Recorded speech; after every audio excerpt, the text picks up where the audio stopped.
త్వరితగతిన పూర్తి చేయాలని సూచించారు ములుగు జిల్లా కలెక్టర్ దివాకర్. ఫిబ్రవరి 12 నుండి 15వ తేదీ వరకు జరిగే జాతరకు వచ్చే భక్తులకు మెరుగైన సౌకర్యాలు కల్పించాలన్నారు. అన్ని శాఖల అధికారులు ముందస్తు ప్రణాళిక సిద్ధం చేసుకోవాలన్నారు.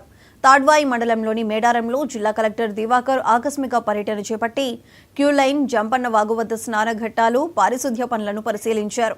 మినీ మేడారం జాతరను పురస్కరించుకొని ప్రతిరోజు వేలాది మంది భక్తులు అమ్మవార్లను దర్శించుకుంటున్నారని తెలిపారు. భక్తులు క్యూలైన్లలో గద్దెల ప్రాంతానికి వెళ్తున్న సమయంలో తోపులాట జరగకుండా చూసుకోవాలని, అక్కడ తాగునీటి ఏర్పాటు చేయాలన్నారు. గద్దెల ప్రాంతంతో పాటు పరిసర ప్రాంతాలలో ఎలాంటి అవాంఛనీయ సంఘటనలు జరగకుండా ఉండేందుకు ముందస్తు ఏర్పాట్లు చేయాలని సంబంధిత అధికారులను ఆదేశించారు. వీళ్ళు చాలా పేదవాళ్ళు ఉన్నారు. వీళ్ళకి ఊర్లో వాళ్ళందరూ అగ్రీ చేస్తే మేము ఇచ్చేస్తాం. ఇది మీరు ఎవరి దగ్గర వెళ్ళాల్సిన అవసరం లేదు, ఎవరికి పైసలు ఇవ్వాల్సిన అవసరం లేదు, డబ్బులు ఇవ్వాల్సిన అవసరం లేదు. మీరు అప్లికేషన్ పెట్టారు, మీ ఇంటికి వచ్చాం.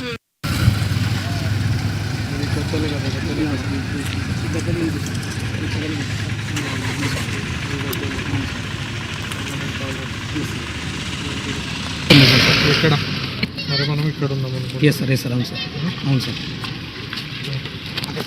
అక్కడెక్కడ మొత్తం మనకు ఎంటైర్ రోడ్ సార్, గుడి చుట్టూ సార్, జంపనవాలి సార్, మొత్తం మెయిన్ రోడ్స్ అన్నీ ఇస్తున్నాం సార్. ఇప్పుడు భక్తులు వచ్చే మెయిన్ ఎంట్రన్స్ ఏదేది? మెయిన్ అక్కడికి ఉంటాయి సార్. టిఫిన్ అరేంజ్ చేసుకుంటూ ఉంటాం సార్, అన్నీ అరేంజ్మెంట్ చేసుకుంటాం. ఆఫీసర్స్ కూడా మనం ఇక్కడ పెడతాం సార్.